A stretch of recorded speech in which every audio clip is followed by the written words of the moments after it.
Welcome to the Adult Amateurs Guidebook podcast, where we dive into the world of adult amateur equestrians, talking about everything from riding woes to feeding regimens to horse show days. Get ready for the real and authentic conversations about the challenges and joys of being an adult amateur and trying to live out our horse girl dreams. Let's tack up, grab a glass of wine, and ride into the world of the adult amateur.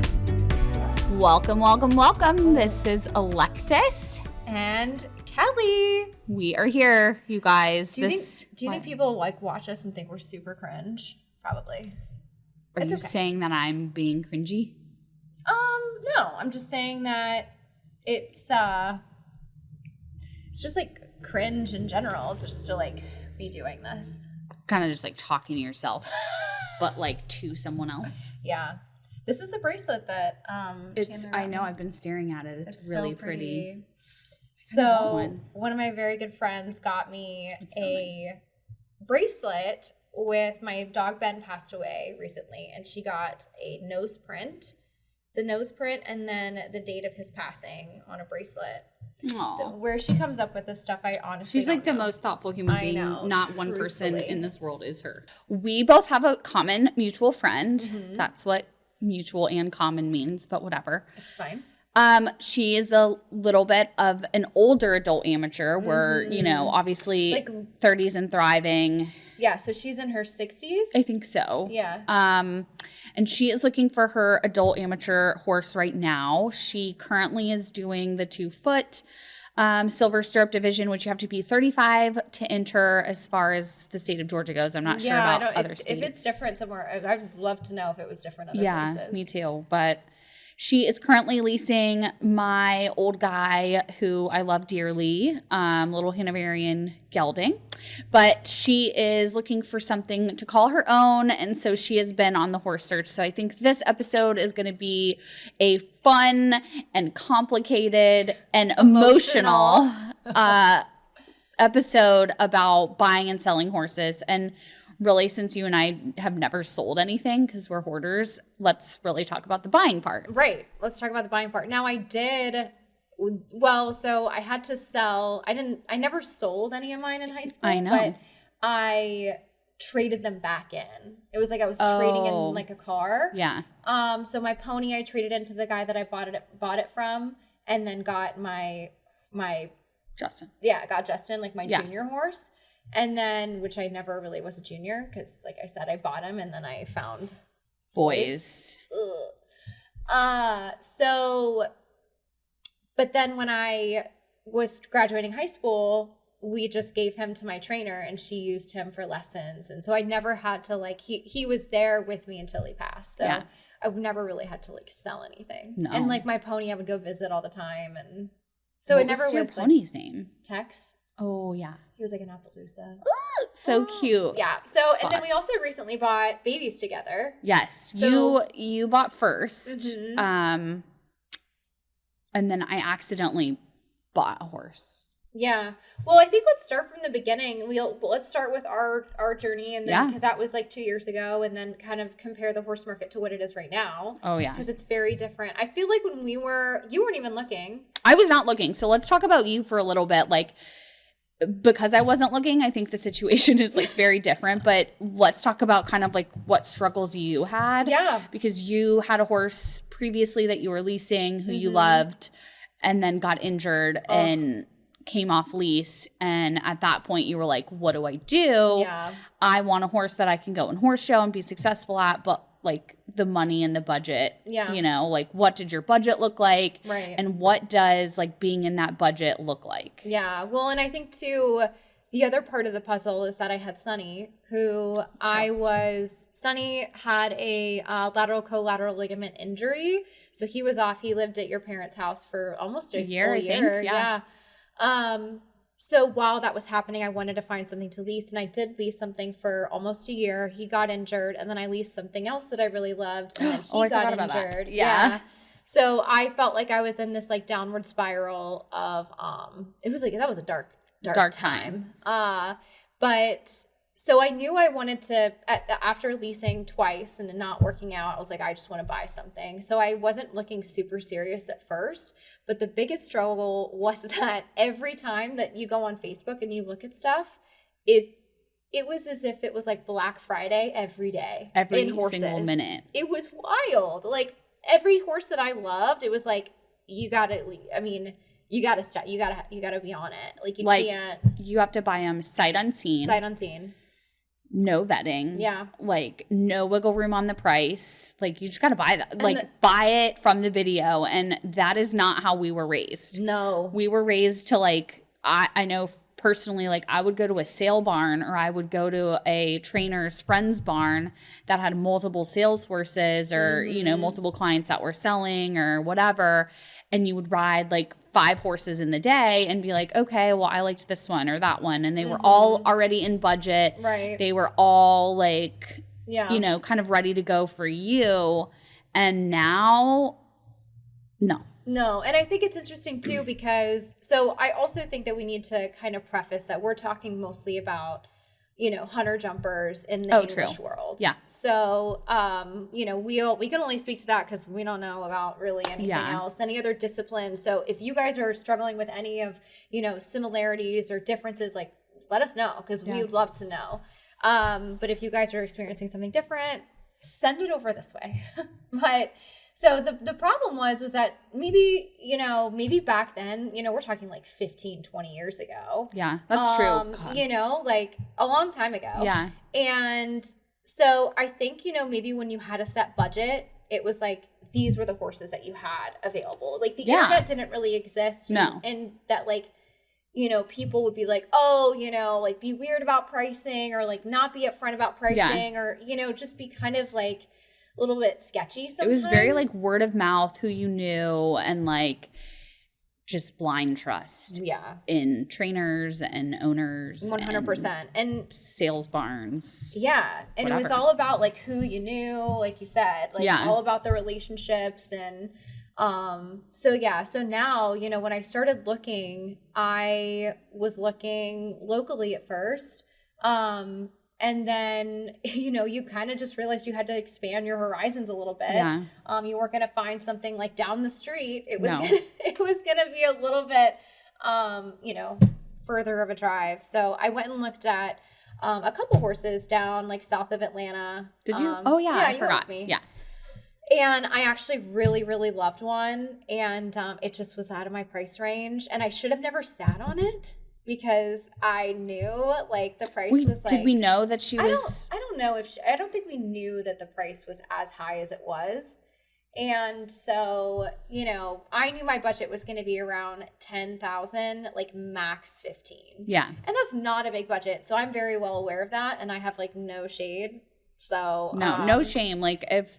Being an adult amateur, like you have a job, you have a life, you have a husband, you have your own farm, you already had a horse. I already had a horse. So that cost you, I don't know how much in medical bills and oh my God. board and everything else at the time. So like, it's not like you could be risky with your money buying a second horse.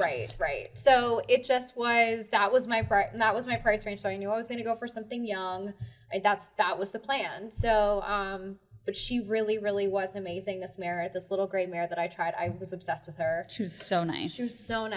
And it just wasn't going to work. So, and it's crazy how I found Ollie. Like I saw him like weeks before. Yeah, I forgot about that. We all did. Austin. Yeah, his name was Austin. # Austin. Yeah, I came from Camden, South Carolina. And, like I was getting so frustrated because everything I was looking at just was like either super far away or it just like was flying off the shelf or was like, you out know, of budget. $60,000.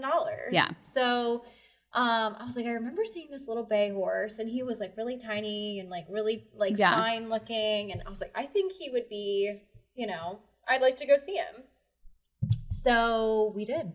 We literally got in the car. She texted me and was like, hey, can you come to it was Camden, sorry. Mm-hmm. Camden, South Carolina with me but I have to be back the next day or something. And I was like, okay. So no, it was same day. Same, like you had to be home. Yeah. And I was like, okay, so like here I am. I'm not looking for an animal. She's going to this farm specifically to try this one horse, Austin, who was 3 at the time. 3 years old.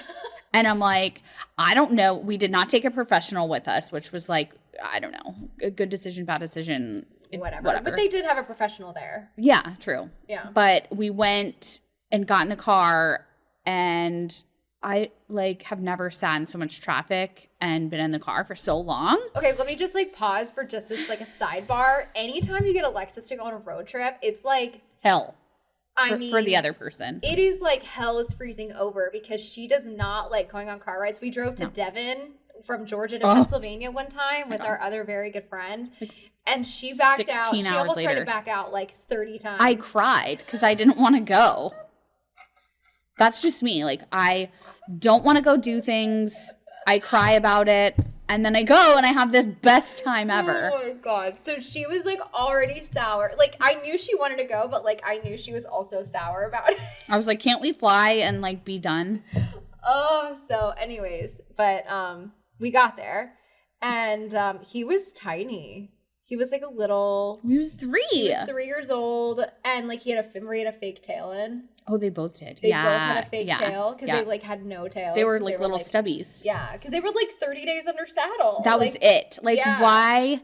Imagine like, you know, blonde chick, brunette chick showing up with their little like cute little riding clothes, whatever, no trainer, like no trainer. Hey, we're gonna like ride this 30-day under saddle horse. No business doing it, but these horses, like, credit to the breeders and the owners and the trainer, #Chili.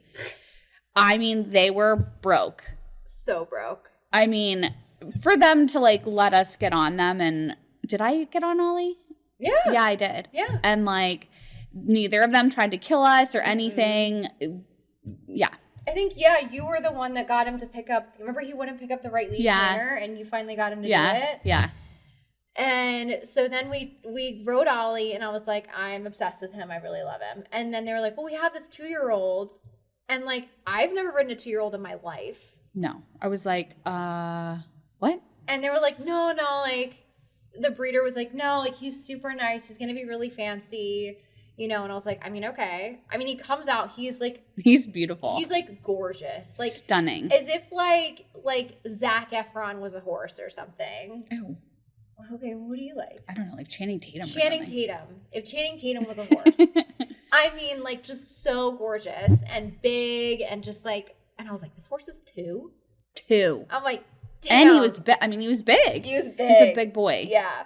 So I rode him and I was like, he was lovely. I mean, absolutely lovely. He was better for me than he was for you. Yeah, but you were like, he's too slow. I'm dying. He was so slow. You didn't have spurs or anything. I didn't have any spurs, and I was really fat at the time. So, oh my God. She was like, it's too slow. And like, granted, my horse at home is the one I already owned at home was very slow. And Kelly would like, does not and will not ride him because he's so slow. So slow. Like, and so painful. I'm like, what is wrong with this horse? Why isn't it going? That's how I feel about your thoroughbred. I'm like, why are we going so fast? I don't understand. So we're like the exact opposite best friends for that. But she gets on this 2-year-old and she's like, it's so slow. It's so slow. He was lovely though. He really was. He didn't put a foot down wrong. No. We were and he took us out. So we rode Ollie in the ring, and then he took us out in the pasture ring for this 2-year-old. I'm like, is this thing gonna kill us? We had no fear. No fear, and Idiots. we were just like cantering around in this pasture, and I'm like, this horse is so nice, like so nice. And I just knew he wasn't for me because I couldn't wait that long to.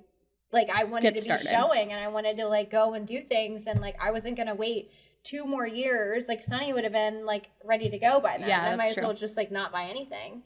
So it's just like the timing for me and him, like it just wasn't gonna work. But yeah, I mean, I loved him. So bought Ollie. I knew Ollie was the right fit for me, and so I bought him in August, and then ever since I bought him August 8th. And then you remember the exact day? I don't know the day. Yeah, August 8th. Oh my God. And then Alexis is like, should I buy the 2-year-old? Yeah. Should I buy the 2-year-old? I have no business owning a 2-year-old. Every day. And for months. And I'm like, bitch. Buy it or don't, but I don't want to talk about it anymore. I literally got down to that. I was like, either you're going to buy the horse or you're not. Because, like, I'm tired of hearing about it. You need to pull trigger or shit or get off the pot. Literally. Like, I don't know what else to tell you. He was, like, barely 2. I mean, no. He was like, yeah, no. No, he was turning 3 in May. Yeah. So you bought him in October. So he's like 2.5. And, yeah. So... anyways, she buys him. It was in my heart, though. Like, he was in my heart. I couldn't stop.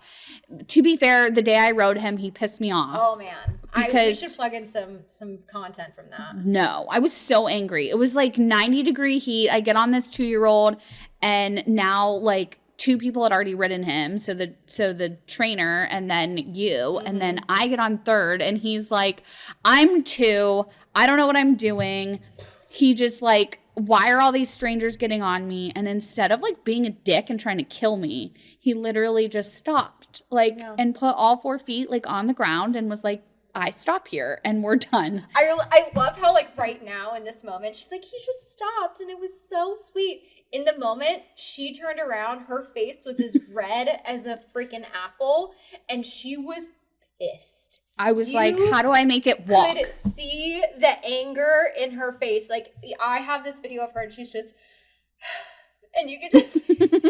I had to like take deep breaths. I was like, I can't even get this thing to walk. Oh my God, it was so funny. But anyways, it comes to the farm. I bought him. She buys him. He's 4 now and just incredible. And no longer like is that lazy anymore. So no, that's good. He is just, but he has like such a presence about him that I think is going to make him so successful because he is the Channing Tatum of horses. Like, he's just very attractive. He's big. He just has a presence. He's kind of like one of those hot guys, but like his brain is like. Yeah, his brain isn't all there all the time, and he seems to. Yeah, his brain's a little small, but.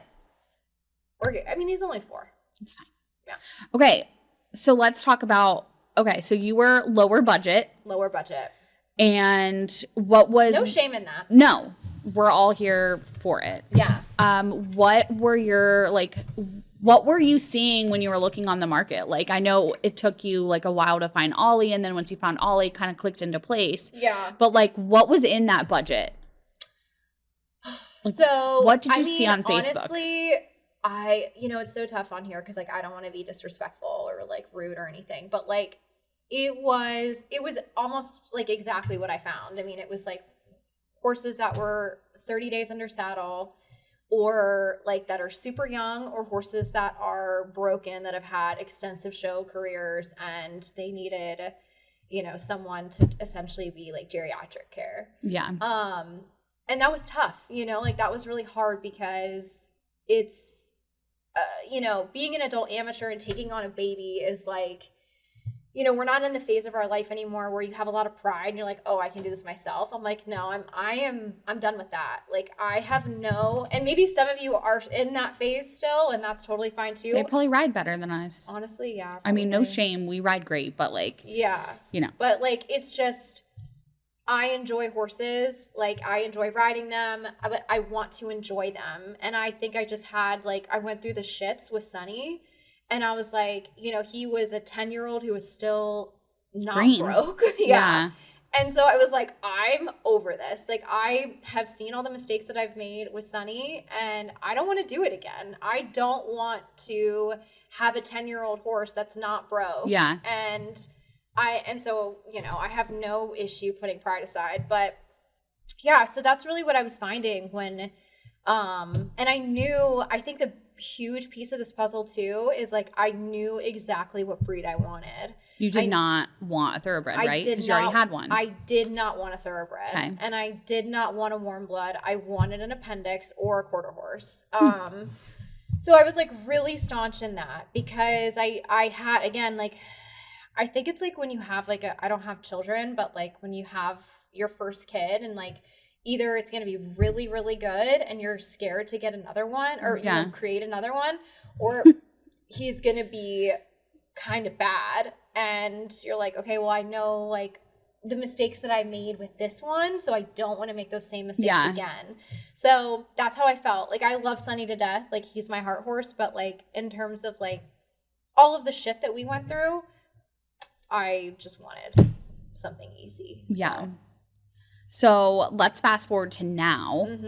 So let's just say you have like a pretty healthy budget. Let's say between, well, okay, like healthy to me and healthy is so relative. Other people is like, let's talk about the mid-5s.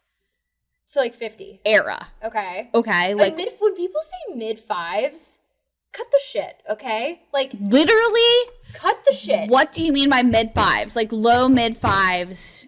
Low mid-5s is at 40. Just say 40. Just say 40. I think say 40. They say low mid-5s and then they say like 45 and I'm like, that's mid. That's just like mid. Like stop. Like why are we trying? Why and you're the one that's gonna get the more messages about it. Like, you're gonna have to sort through the DMs. So like it's really I think they're afraid to like say like the budget. I mean, I don't know. I've never sold any of my animals. Yeah. But okay, so mid-5s, like let's just say that's our budget.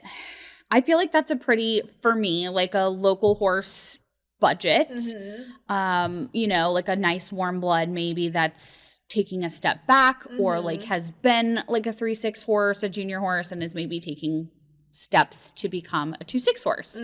Or, you know, an adult amateur to do like the silver stirrup or something like that. Very reasonable. I feel like you can find a lot of leases for mid-5s that are going to be, you know, more a little bit like towards your A show type animals, towards like the successful warm bloods. How do you feel about leasing?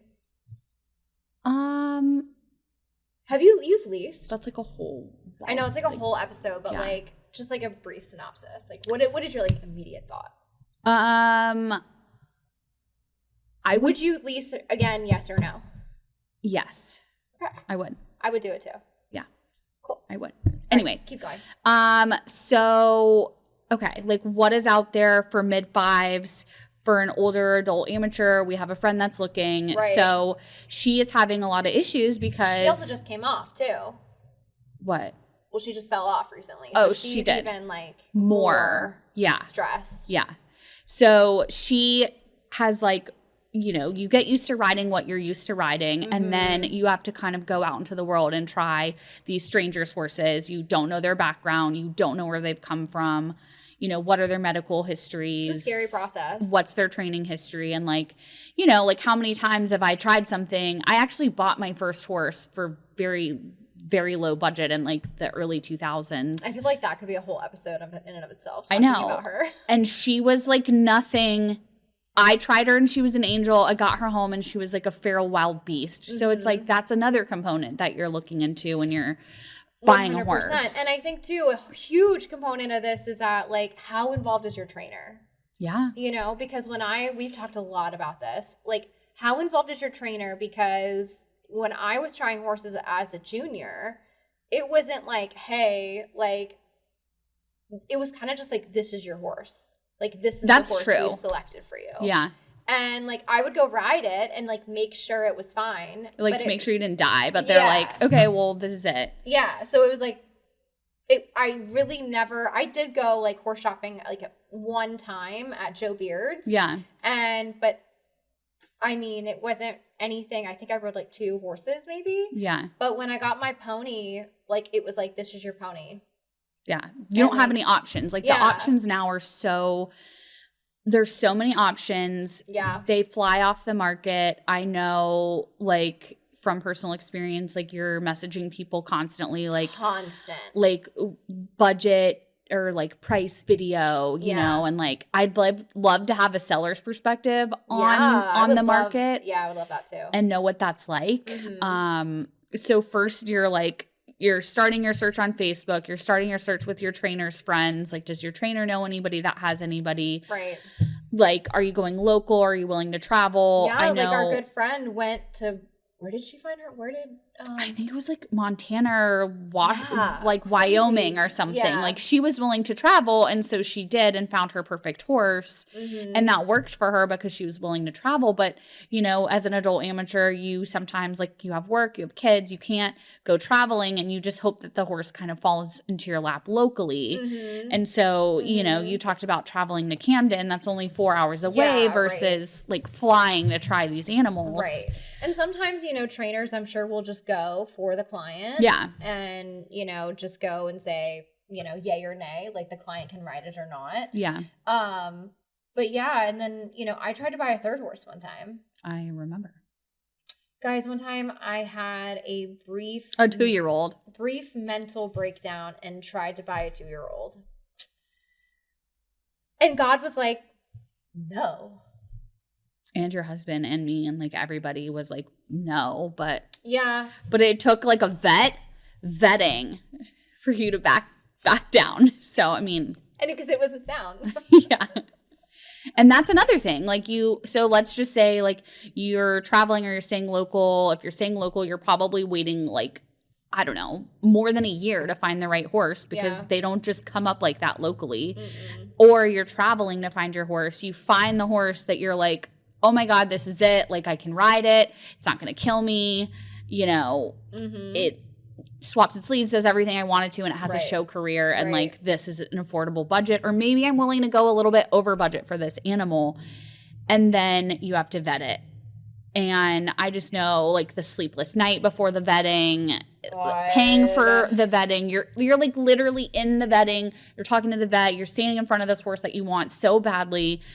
And it's like the more you dig, the more you find.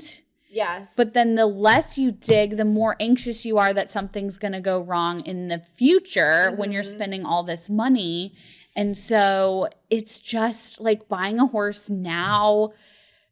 Like you said, as a junior, like literally my trainer would be like, here's 3 horses. You can probably ride them all. Pick which one you like the best. And like, that's going to be your horse. Yep. Like, that's it. That's it. I kind of wish it was still like that. Yeah. Like, I wish my trainer would still pick out a horse for me. Like, I know, same. Period. End of story. This is what you get, you know? But it's not like that anymore. And I wouldn't want to be a trainer in those days either, because I can't imagine the amount of, hey, I'm your trainer, this is a horse for you, and then God forbid it didn't work out. Yeah. That's a lot of pressure on a trainer. So I wouldn't want that either. Yeah. Well, I think too, like, I think the trainer and client relationship has really evolved over time. That's like a whole episode I think that we could like have Hannah on for or something and talk about that.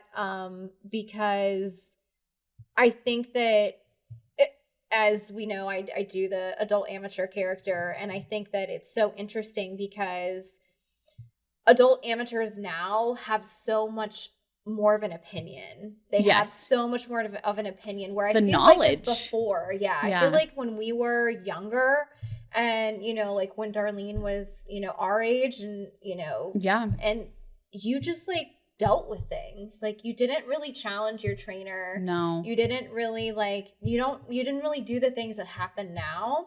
And I don't know like how that has evolved and why that has evolved. And I think that's a lot of the inspiration behind the adult amateur equestrian, or the equestrian adult amateur, because it's kind of like, it's interesting that like the trainers get challenged so much on their professional opinion. And I'm not saying I am not guilty of that, because I 100% am, but I just think it's a fascinating thing. And I'm sure it's not just in the horse world. I'm sure across a lot of spectrums, like in kids sports and things like that, you know, parents challenge coaches and things like that.